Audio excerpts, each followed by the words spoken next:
أفحسبتم أنما خلقناكم عبثا أفحسبتم أنما خلقناكم عبثا وأنكم إلينا لا ترجعون হে বনি আদম তুমি কি ভেবেছো আমি আল্লাহ রব্বুল আলামিন তোমাকে অনর্থক সৃষ্টি করেছি? না রে যুবক না, একদিন আবে এবং একদিন পরে আমি আল্লাহ তাআলার সামনে তোমাকে অবশ্যই হাজিরা দেওয়া লাগবে। আপনি যদি দুনিয়ার থেকে নেক আমল করতে না পারেন তাহলে কবরে গিয়ে কি করবেন? আপনি আল্লাহ তাআলা তো আমাকে আপনাকে সৃষ্টি করেছে ইবাদতের জন্য। আল্লাহ তাআলা বলেন, হ্যাঁ দুনিয়ার মানুষ, বনি আদমের জন্য ইবাদত করা কত সহজ জানো নাকি? আল্লাহ তাআলা বলেন, দুনিয়ার বুকে ইবাদতের মতো এত সহজ আর কিছুই নাই। আপনি 5 ওয়াক্ত নামাজ পড়বেন, আল্লাহ তাআলা মাত্র আপনাকে 50 ওয়াক্ত নামাজের সওয়াব দিবেন। রোজা রাখবেন, হজ করবেন, যাকাত দিবেন, গুনাহ থেকে বেঁচে থাকবেন। গুনাহ থেকে বেঁচে থাকাটাই হলো ইবাদত। আল্লাহ তাআলা বলেন, পরনারীর দিকে তাকিও না, যদি তুমি তাকাও তাহলে গুনাহ, না যদি তাকাও তাহলে সব। আল্লাহ তাআলা বলেন, মিথ্যা বলিও না, যদি তুমি মিথ্যা বলো গুনাহ, মিথ্যা না বললে সব। আল্লাহ তাআলা বলেন, সুদ খেও না, সুদ না খাইলে সব, খেলে গুনাহ। আল্লাহ তাআলা বলেন, তুমি মানুষের জমি ফাঁকি দিও না, যখন তুমি মানুষের জমি ফাঁকি দিবে তখন গুনাহ, যখন তুমি ফাঁকি না দিবে তখন সব। একমাত্র টোটাল ফাইনাল কথা হলো গুনাহ না করাটাই হলো ইবাদত। তাহলে এই ইবাদত করে করে আমরা আল্লাহ তাআলার কবরে যাব। হে বান্দা, তুমি আল্লাহ তাআলা একদিন আমাকে আপনাকে তো দুনিয়ার থেকে বিদায় নিয়ে চলে যেতে হবে। যদি গুনাহ নিয়ে কবরে যাই তাহলে কবর আমার সাথে কেমনে ব্যবহার করবে জানো নাকি? আল্লাহ তাআলা বলবেন, হে আমার কবরের ফেরেশতারা, এই বান্দা দুনিয়ার বুকে আমি তাকে অনেক নাজ নিয়ামত দান করেছিলাম। একটা নেক বান্দা যে রাস্তা চলেছে, একজন গুনাহগার বান্দা সেই রাস্তা দিয়ে চলেছে। একজন নেক বান্দা যে নদীর মাছ খেয়েছে, এই গুনাহগার বান্দাও তো সেই নদীর মাছ খেয়েছে। একটা নেক বান্দা যে গাছের ফল খেয়েছে, এই গুনাহগার বান্দা সেই গাছের ফল খেয়েছে। ফল খাওয়ার পর সে নেক আমল করেছে আরে বদ আমল করেছে। এরপরেও কত আলেম ওলামা তাদেরকে বুঝাইছে, পায়ে ধরে ধরে বুঝাইছে, সুদ খেও না, ঘুষ খেও না, অন্যায় কাজ করো না। সে তো তাদের কথা শোনে নাই, বরং আর ওই আলেম ওলামাদেরকে গালি দিয়েছে। আল্লাহ তাআলা বলবেন, এই গুনাহগার বান্দাকে আর ছেড়ে দেওয়া যাবে না। ফেরেশতাদেরকে বলবে, এই গুনাহগার বান্দাকে ধরো। কবরের ভিতরে ওই গুনাহগার বান্দাদেরকে জাহান্নামের সাথে একটা রাস্তা করে দেওয়া হবে। যে জাহান্নামের আগুনের রাস্তা যখন সে দেখবে হাউমাউ করে কাটতে থাকবে, এমন বিষধর সাপ তার কবরকে নিযুক্ত করে দেওয়া হবে। যে সাপ একবার যদি তাকে দংশন করে 70 গজ মাটির নিচে সে সাপের সবলে ঢুকে যাবে। আবার তাকে সেখান থেকে টেনে এসে বের করা হবে, আবার তাকে সাপে দংশন করবে। এইভাবে কিয়ামত পর্যন্ত তাকে দংশন করতে থাকবে। এরপর যখন আল্লাহ তাআলার সামনে হাজির হয়ে যাবে, আল্লাহ তাআলা বলবেন, ইকরা কিতাবাকা কাফা বিনাফসিকাল ইয়াওমা আলাইকা হাসিবান। হে বনি আদম, এই নেক আমল তোমার হাতে দিয়ে দিয়েছি, এবার তুমি তোমার নেক আমলটা পড়ে পড়ে তুমি রেজাল্ট দাও। যদি কোনো বান্দার কপালটা ভালো হয় সে নেক আমল পড়ে দেখবে, এই নেক আমলের ভিতরে সওয়াব আছে, নামাজ আছে, রোজা আছে, দান সদকা আছে। এই নেক আমলের ভিতরে অনেক নেক আমলের ভিতরে দান সদকা রয়েছে। এমনভাবে যখন সে দেখবে তখন তার কপালটা খুলে যাবে। আর যে বদ আমলটা দেখবে, বদ আমল দেখার পর দেখবে এতে কোনো গুনাহ নাই, সে খুশি হয়ে আল্লাহ তাআলা তাকে জান্নাত দিয়ে দিবেন। আর যে গুনাহগার বান্দা হবে সে যখন ওই নেক আমলটা হাতে দিবে, নেক আমলটা হাতে দেওয়ার পর আল্লাহ তাআলা বলবেন তুমি পড়ো তোমার নেক আমলটা। যখন সেই নেক আমলটা পড়বে দেখবে এক ওয়াক্ত নামাজ নাই, রোজা নাই, দান সদকা নাই। আবার যখন বদ আমলটার ভিতরে দেখবে তখন দেখবে গুনার গোনা, মিথ্যা, চুরি, ডাকাতি, এইভাবে কোন খারাপে আছে অনেক রকম তার গুনাহ। যখন এইগুলো দেখবে, দেখার পর তিনি আল্লাহ তাআলাকে বলবেন ও দয়ার মালিক, এমন কি আমল নামা তুমি আমার হাতে দিয়েছো যে আমল নামার ভিতরে ছোট্ট ছোট্ট সামান্য সামান্য অন্যায়, আমি যে অন্যায়টা করেছি যা আমি নিজেও কখনো মনেও করিনি যে এটা অন্যায় হবে, সেই অন্যায়টা আল্লাহ তাআলা তুমি এখানে তুলে ধরেছো।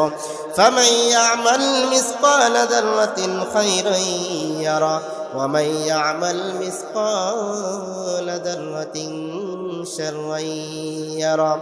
আল্লাহ রাব্বুল আলামিন বলেন সামান্য সামান্য যদি কোনো বান্দা ভালো কাজ করে ওই ভালো কাজের প্রতিদান আল্লাহ তাআলা তার আমলনামায় তুলে দিবেন। আবার যদি কোনো বান্দা সামান্য সামান্য অন্যায় কাজ করে, সরিষা দানা পরিমাণ যদি কোনো অন্যায় থাকে, সেই অন্যায়টা আল্লাহ রাব্বুল আলামিন তার আমলনামায় তুলে দিবেন। সে ওইটাই দেখে একবার হতভম্ব হয়ে যাবে। এবার সে আল্লাহ তাআলা বলবেন তুমি তোমার রেজাল্টটা আমার দেওয়া লাগবে না, তুমি তোমার রেজাল্টটা তুমি নিজেই দাও, যেহেতু কোনো নেক আমল নাই, শুধু বদ আমল আর খারাপ আমল। আল্লাহ রাব্বুল আলামিন বলবেন এই পাপী বান্দাকে জাহান্নামে দিয়ে দাও। আবার ওই দিন একদল মানুষ থাকবে যারা নাকি কোরআনে হাফেজ, আলেম, আল্লাহ রাব্বুল আলামিন তাদেরকে এমন সুন্দর পাওয়ার দান করবেন। একজন হাফেজকে বলবেন এ হাফেজ তুমি আল্লাহ তাআলার দরবারে তাকে সুপারিশ করার অনুমতি দিবে। জাহান্নামী ব্যক্তি 10 জন, এমন জাহান্নামী ব্যক্তিকে আল্লাহ রাব্বুল আলামিন তার সুপারিশের মাধ্যম দিয়ে জান্নাতবাসী করে দিবেন। বলেন সুবহানাল্লাহ। ওই হাফেজে কোরআন ওই আলেম বলবে ও দয়ার মালিক, আমার আব্বা অন্যায় কাজ করে আজ জাহান্নামী হয়ে গেছে, তাকে তুমি আমার সুপারিশে তাকে জান্নাতি করে দাও। আমার শ্বশুর জাহান্নামী হয়ে গেছে, তাকে জান্নাতি করে দাও। আমার মা জাহান্নামী হয়ে গেছে, তাকে জান্নাতি করে দাও। আমার সন্তান জাহান্নামী হয়ে গেছে অন্যায়ের কারণে, তাকে জান্নাতি করে দাও। এমনভাবে আল্লাহ রাব্বুল আলামিন ওই হাফেজ এবং আলেমের সুপারিশে আল্লাহ রাব্বুল আলামিন হাফেজের কোরআনের মর্যাদায় 10 জন জাহান্নামী ব্যক্তিকে আল্লাহ রাব্বুল আলামিন তাদেরকে জান্নাতি করে দিবেন। এই জন্য হাফেজ আলেমদেরকে আমরা মহব্বত করব, তো ভালোবাসবো, তো এদেরকে আমরা সম্মান করব, এদেরকে আমরা ভালোবাসবো এবং এদেরকে আমরা বুকে টেনে নিব, পারবো না? আল্লাহ রাব্বুল আলামিন আমাদের সকলকে আমাদের ছেলে মেয়েকে হাফেজ আলেম বানানোর তৌফিক দান করো। ওই দিন কিয়ামতের দিন কঠিন যখন চলে আসবে, এই সূর্য 9,30,00,000 মাইল উপরে সূর্য, এই সূর্য মাথার উপরে চলে আসবে 1 হাত বা 1 বিঘাত উপরে। ওই দিন গুনাহগার বান্দা যারা হবে তাদের ওই সূর্যের তাপে মাথার মগজটা টকটক টকবক করে ফুটতে থাকবে। ওই দিন আল্লাহ রাব্বুল আলামিন যখন হুঙ্কার দিবেন এপাশে জাহান্নাম তাদেরকে ধরার জন্য, আল্লাহ রাব্বুল আলামিনকে বলবেন মুমতাজুল ইয়াউমা আইয়ুহাল মুজরিমুন। ওই সে জাহান্নামী ব্যক্তিরা আর জাহান্নাম ডাক দিয়ে বলবে ও দয়ার মালিক, আমি অনেক দিন অপেক্ষায় আছি, অতএব জাহান্নামী ব্যক্তিদেরকে আমাদের কাছে দাও, আমার অনেক খোদার হয়েছে। এই জাহান্নামী ব্যক্তিকে আল্লাহ রাব্বুল আলামিন ওই দিনকে জাহান্নামে পাঠিয়ে দিবে। ওই দিন কেউ কারো চিনবে না, ছেলে আব্বাকে চিনবে না, আব্বা সন্তানকে চিনবে না, স্ত্রী স্বামীকে চিনবে না, স্বামী স্ত্রীকে চিনবে না। ইয়াউমা ইয়াফিরুল মারউ মিন আখিহি ওয়া উম্মিহি ওয়া আবি ওয়া সাহিবাতিহি ওয়া বানি। ওই দিনকে বিপদের মুখে কেউ কারো চিনবে না। সন্তান বাবার দেখে দেখে পলাইবে, বাবা সন্তানের থেকে পলাইবে, সে স্ত্রী স্বামীকে দেখে পলাইবে, স্বামী স্ত্রীকে দেখে পলাইবে। কেউ কারো এমন ভাবে চিনবে না। এক সন্তান তার মার কাছে গিয়ে বলবে হে মা, আমি দুনিয়ার বুকে তাকিয়ে দেখলাম তোমার মতো এমন নিঃস্বার্থ ভালোবাসা আমি আমার সন্তানকে কেউ বাসে নাই।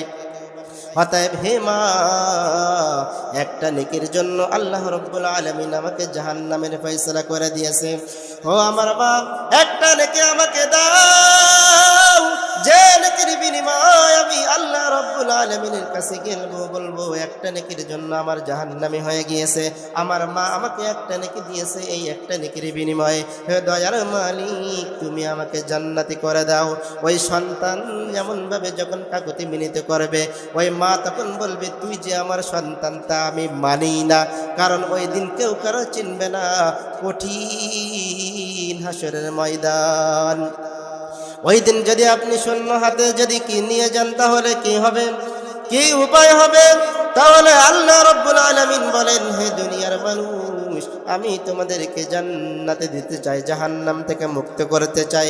এই জন্য যারা অন্যায় করে করে অপরাধ করে করে নিজের নফসের উপরে জুলুম করে ফেলেছ, আমি আল্লাহ রাব্বুল আলামিন ওই সমস্ত বান্দাদেরকে ডাক দিয়েছি, قل يا عبادي الذين أسرفوا على أنفسهم لا تقنطوا من رحمة الله إن الله يغفر الذنوب جميعا إنه هو الغفور الرحيم। আল্লাহ রাব্বুল আলামিন বললেন, হে আমার প্রিয় বান্দা, তোমরা যারা দুনিয়ার বুকে শয়তানের দোকায় পড়ে, নফসের দোকায় পড়ে, বন্ধু বান্ধবের দোকায় পড়ে যারা নিজের নফসের উপরে জুলুম করে ফেলেছো, অত্যাচার করে ফেলেছো, গুনাহের পাহাড় করে ফেলেছো, আমি আল্লাহ তাআলার দরবারে তোমরা ফিরে আসো এবং খাঁটি তওবা করো। যদি মুমিন বান্দা তুমি আমার কাছে যখন খাঁটি তওবা করবে, আমি আল্লাহ রাব্বুল আলামিন ওয়াদা করলাম সাথে সাথে তোমাদের জিন্দেগীর সমস্ত গুনাহ থেকে মাফ করিয়া দিব। গুনাহ তুমি কত করেছো, পাহাড় পরিমাণ গুনাহ করো, আল্লাহ তাআলার কাছে ফিরে আসো। যদি সাগরের পরিমাণ গুনাহ করে ফেলো, আল্লাহ তাআলার কাছে ফিরে আসো। যদি সাগরের ফেনা পরিমাণ গুনাহ করে ফেলো, আল্লাহ তাআলার কাছে ফিরে আসো। এরপরে আসমান এবং জমিনের মধ্যবর্তী যত স্থান আছে সব যদি তুমি গুনাহের দ্বারা ভরপুর করে ফেলো, এরপরে আল্লাহ তাআলার কাছে ফিরে আসো। আল্লাহ তাআলা বলেন, লা তাকনাতু মিন রাহমাতিল্লাহ, এরপরেও আমার রহমত থেকে তোমরা নিরাশ হয়ে যাও না। ইন্নাল্লাহা ইয়াগফিরুদ যুনুবা জামিআ, আমি আল্লাহ তাআলা ওয়াদা করলাম তোমার জিন্দেগীর সমস্ত গুনাহ আমি আল্লাহ তাআলা মাফ করিয়া দিব। ইন্নাহু হুয়াল গফুরুর রহিম, কারণ আমি হলাম চূড়ান্ত ক্ষমাশীল।